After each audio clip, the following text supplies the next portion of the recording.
took our craft seriously. He treated us with respect, and I think that's what made him so special. Even before I took his class, he engaged me. He saw that I was writing for the student newspaper. He respected that just as much as we were writing for Sports Illustrated. One of the things that led me to this business was that he treated it just like a lawyer or a doctor. There was a craft to it, and he held us all very accountable to what he perceived as a high standard for the sports journalism community. And whether or not it was somebody who was doing PR writing or working in an SID office, or somebody who was covering a beat, he still thought that there were ways to do things, and he taught you those ways to do things. Jack Falla got his students' attention from the start by scheduling his sports journalism class at 8 in the morning. It was his way of determining who was serious about the profession. He used to put right on the syllabus, it separates the dreamers from the doers. And, you know, it was something you could apply to the rest of your life. You know, there's going to be an early wake-up call, puck dropped at 8 a.m. every Tuesday and Thursday, and you were either there or you weren't. And if you were there, you got all of them. And if you weren't, he suggested you find something else to do. He was incredible professor. One of the things that I really liked about Jack is that he had a very casual style, and yet he was a hard liner. You missed a deadline, he let you know it. You had a typographical error, he let you know it. He would make you feel like you were actually doing the job already. I mean, a lot of the assignments were things that you'd be doing once you got out into the real world, so that was definitely a great way to do it. And there was also a lot of casual banter. I remember pretty much always ending the classes on what sporting event we were going to watch that weekend on TV, or what games we were going to go to, or just general issues. You know, the type of arguments you would have with your buddy after class probably too.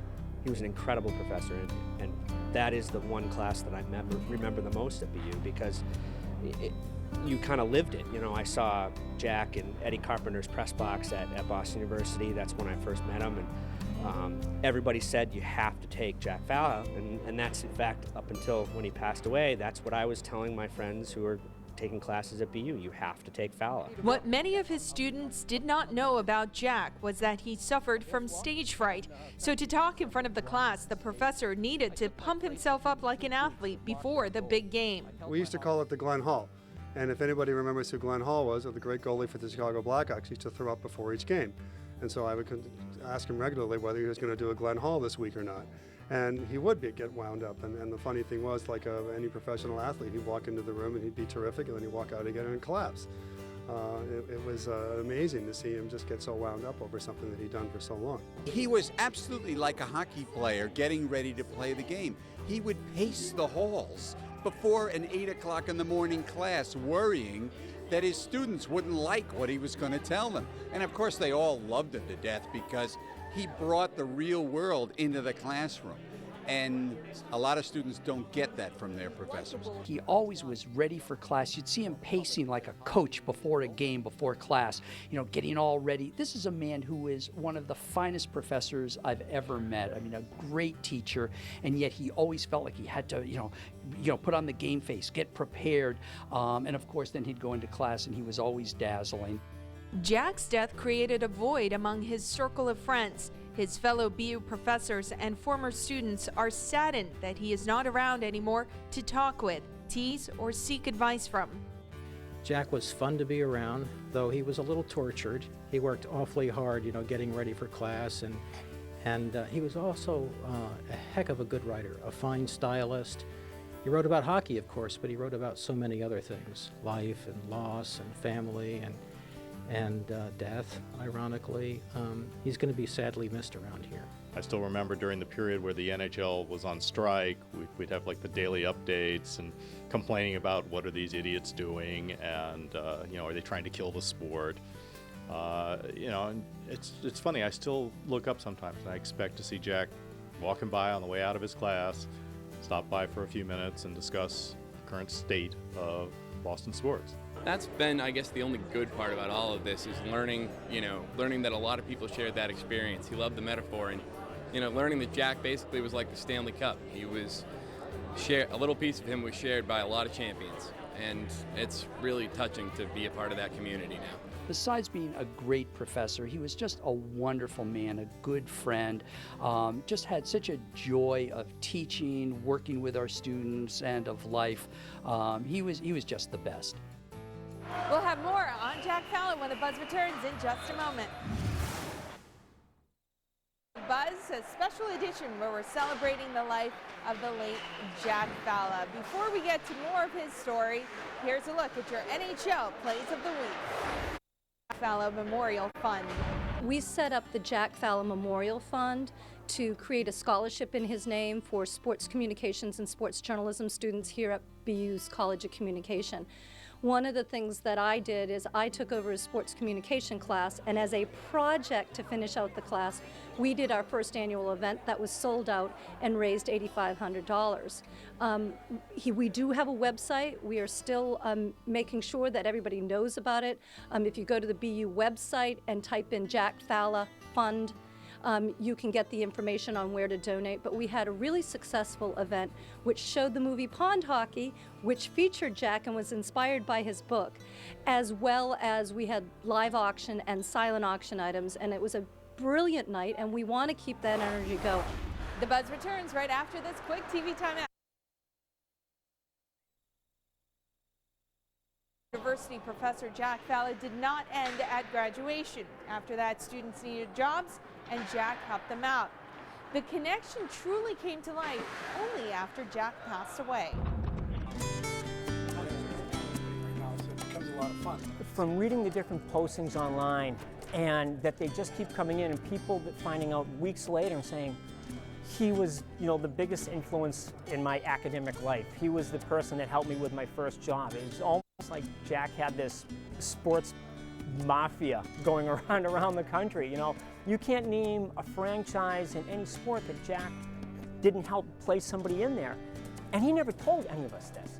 And we knew that he was popular and he resonated with the kids, but we had no idea that it was this deep, and there were so many people that have written and come to the wake and the funeral. I can't think of a teacher I've ever had that I would even, go to a barbecue, never mind come to a wake or a funeral. And it's just been, the response has been overwhelming. The net that he cast was so wide, and he didn't have a big ego, so he would never let us know just how many contacts he had out there, because his job was done once the placement was handled, and then the accolades came back, and it's blown everybody away, the depth of people that he's affected in his multiple years of teaching here at BU. The Falla family did not know. Falla's fellow BU professors did not know, which is, of course, how Jack wanted it.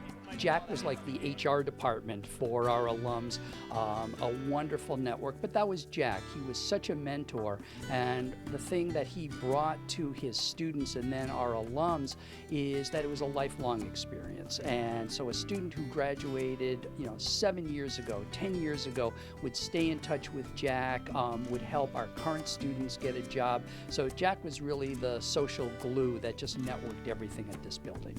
When he died, a lot of the people came back and started talking about that all the more, and you could see how deeply involved his students were with him and vice versa.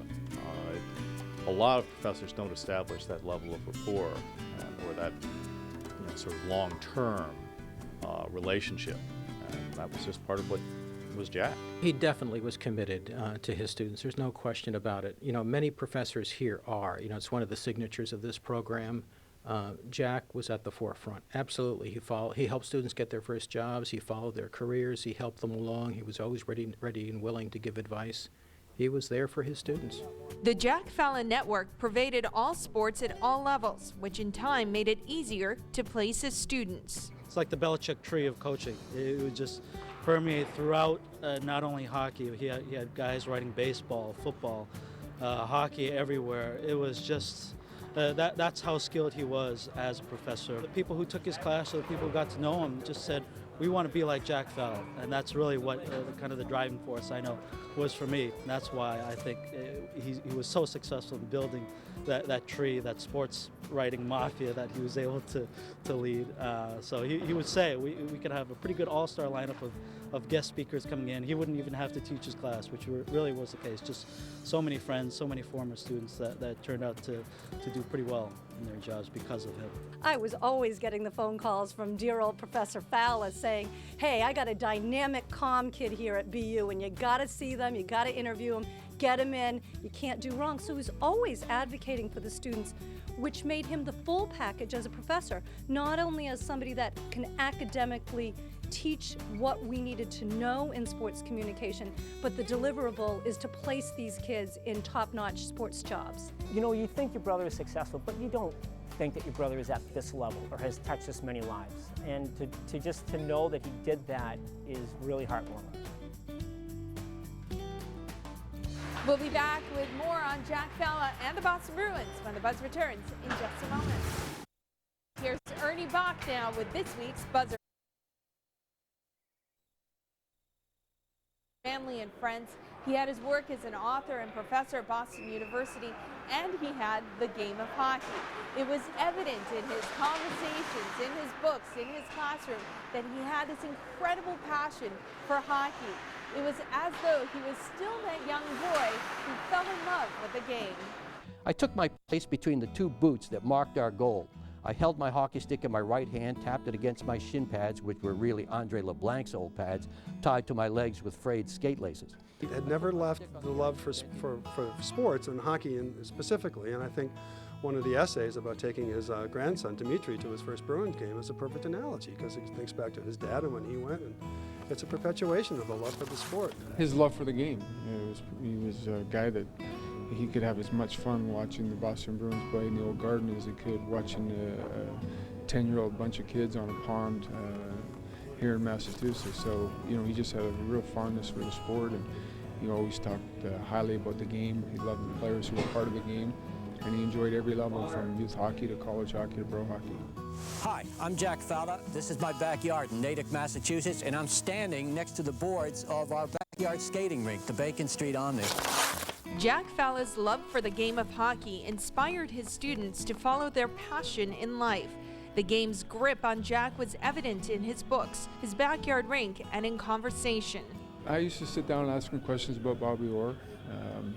You know, obviously Bobby Orr and Gordie Howe, two of the greatest players I ever played, and just to hear his stories about how good Bobby Orr was, that was always fun to listen to. Jack Falla was an inspiration for our film. His book, Home Ice, I think was an inspiration for a lot of hockey writers, and now hopefully some more hockey filmmakers. And there's not a lot of movies out there about hockey, but this one we knew that was near and dear to Jack's heart.